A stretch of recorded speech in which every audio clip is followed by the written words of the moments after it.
Oluvannyuma lw'abantu okugaana okugenda mu kivulu kya Alien Skin bw'atyo alangiridde nti agenda kuwummula endongo. Eby'endongo agenda kubeera nga bw'atyo abivaamu. Kankuwe katambi katono nnyo naye nga nkusaba subscribe nga gw'atannaba. Nawe atannalayikinga video genda maaso obeere nga ogirayikinga.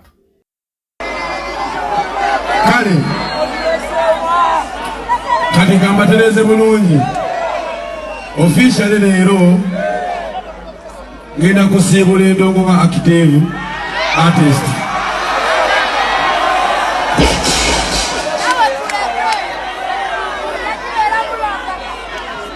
Naye ate ngenda sigala ndi legendary olw'emirimu egigenda okuba nga nkwasaganya mu maaso kaawo. Anakkiriziganya nakyo.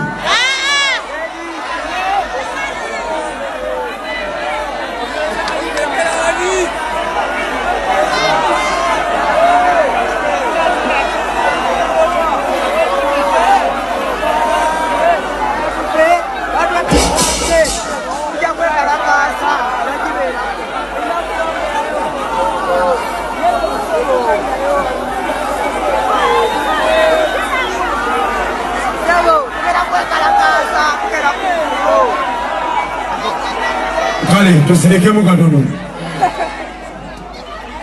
Ani bwe kisiza obulungi.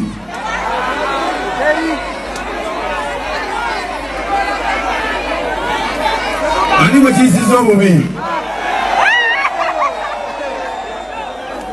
Ate abananga bawona kibayisiza bulungi nga nsibudde emirimu. Kale bani abanamu essuubi eriddako ewaddako nga si ndongo. Abuterevu nnyo omukulu Alien Skin bw'atyo nno bwe yalangiridde nti endongo yo essaawa yonna yandigiwummula. Kakati abalala batandise okugamba nti omukulu Alien Skin yandibanga atunuulidde politics oba ng'ekigenda okubeera nga kimuwummuza endongo kwe kubeera nga agenda kujoyininga politics mu 2026. Era ng'abamu bagamba ajja kubwa Lord Mayor, abalala bagamba ajja kubwa Presidenti w'eggwanga Uganda. Kakati katulinde tulabe wa ajje binaggwera naye nga yakakasizza nti endongo agenda kubeera nga agiwummula. Genda mu comment section obeere nga otubuulira ddala gw'osuubira Alien Skin asobola okubeera nga awummula endongo oba just ali mu kutulimbalimba nga we yatulimba emabegakaawo nti endongo agenda giwummula ate n'atagiwummula. Kankwongere n'akatambi katono nnyo naye nga nkusaba subscribe nga atanaba nawe atanalayikinga video genda maaso obeere nga ogirayikinga. Ayagala amazima gwebeerawo gwatagaagala yitawo naye nze ndiwo okukolera abantu mazima. Alien Skin shegaanye. For information yo show ya Alien Skin egaanye. Naye ate show esaze gladiator nedda n'emukati kwegamba emusaze n'emuleka bufififi. Awo kugundi bagita bateno supremacy mbaddewoko ne Lugogo mbaddewoko. Naye amazima gali nti bano bombiriri. Ekyenjawulo ekibadde ku gladiator ti gladiator tabadde ku ssente ye tabadde ku bya ssente. Ekyo tuwakitegedde. Yalina bye byayisaawo management yaga egamba nti endongo ye Uganda erina gikakabokasi naye ttaano togenda kukakabokasi ndongo bantu ssebo. Togenda kugikakaba na Uganda wese baba bakuzize. Tuyina wana abayimbi baali bamaanyi nga ssente bazirina abaana baziba baddayo mu bwasekadama bali ku mubiyumba bali mu America gye badda. Pozi nga munne osazeewo bw'otyo. Cut back to business. Alien Skin muve mu kwekaza mutwagala aerial view muve mu bintu by'okwegira tulaba muleetako aerial view erirudda. Bagabe mwe aerial view erirudda wa show ye Lugogo ebifaananyi bibeera kiriya mujjukira show yaba Wininwaji, show ya Zawi, show z'aba King Saha, show z'aba Gravity ziri ezasooka ziriwa twagala aerial view. Muli ku full figure bagundi.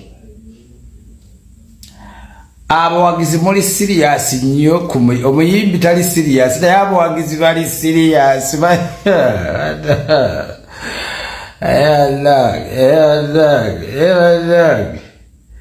kiro sikirabanga kwega mwefudde Saalongo Siryaje mwagala kukola bitasoboka rutinka kirebaka Robert Yvette kasajja Kabitex nno mukawe kasajja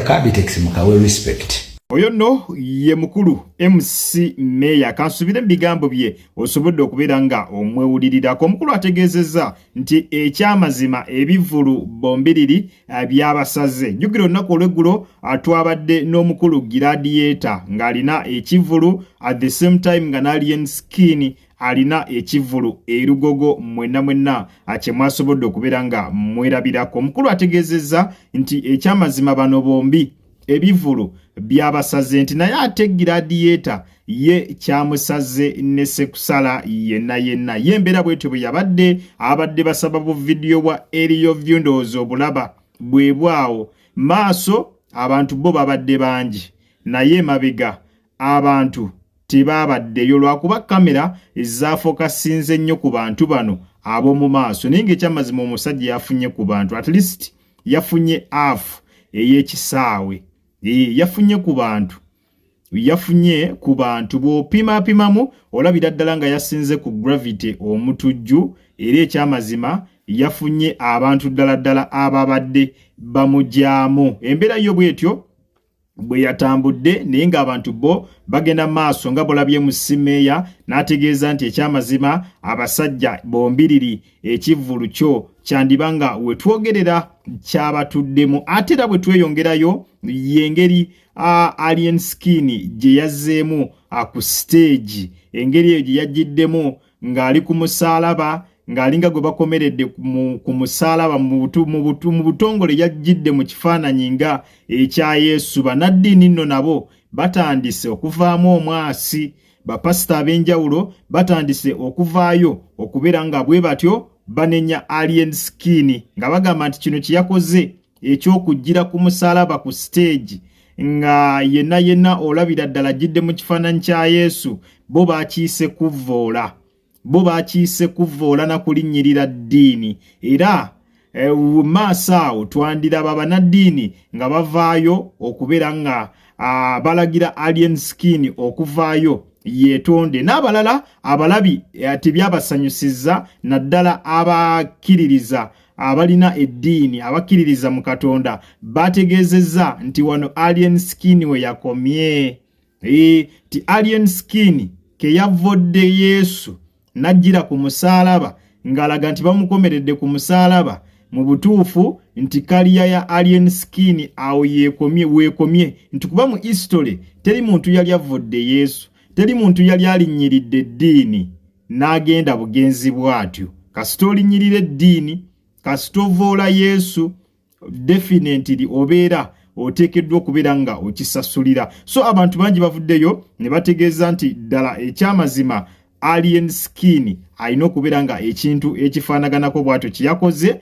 akisasulira. Tosobola kugira mu kifaananyi bwe kityo mu mbeera ey'okuvvoola Katonda mu mbeera ey'okuvvoola eddiini n'olowooza nti ojja kugenda bugenzi bw'otyo ojja yitawo buyisi bw'otyo ate bw'okizza ku sayidi eri olaba nti yabadde agezaako kubeera creative yabadde agezaako kuleeta ekintu ekipya ekintu ekyenjawulo ekintu ekitabangawoko. Omanyi abayimbi bangi bakoze nnyo bazze mu ngeri ez'enjawulo ku stage naye kati yadde taagala koppa bali bayimbi ng'ayagala aleeteyo ekintu ekipya ekyenjawulo lwakuba kyalese abantu ab'enzikiriza ez'enjawulo nga si basanyufu wadde yadde n'omulundi n'ogumu nga bo bagamba nti omukulu yandibanga amwanatu yavodde eddiini oba yalinnyiridde eddiini oba yavodde Yesu. Ekyo era kyabayisizza bubi nnyo ne bagamba Alien Skin wano wandibanga wagenda okukoma kuba tosobola linnyirira ddiini bw'otyo tosobola kuvvoola Yesu bw'otyo n'olowooza nti ogenda kuyitawo buyisa ogende otherwise obeera olina okubeera nga okisasulira. Embeera yo bw'etyo bwe yabadde era nga updates zonna tujja beera tuzikutuusaako butereevu. Nkusaba osubscribinge gw'atannaba naawe atannalikinga video genda maaso bw'otyo obeere nga ogimpeera like. Osobola n'oyitira mu comment section n'ompa endowooza yo n'otuwabulamu kyonna kyagala tubeere nga bwe tutyo atutereezaamu. Kale munzikirize mberekereze akuume atakuumira mpeera mweraba.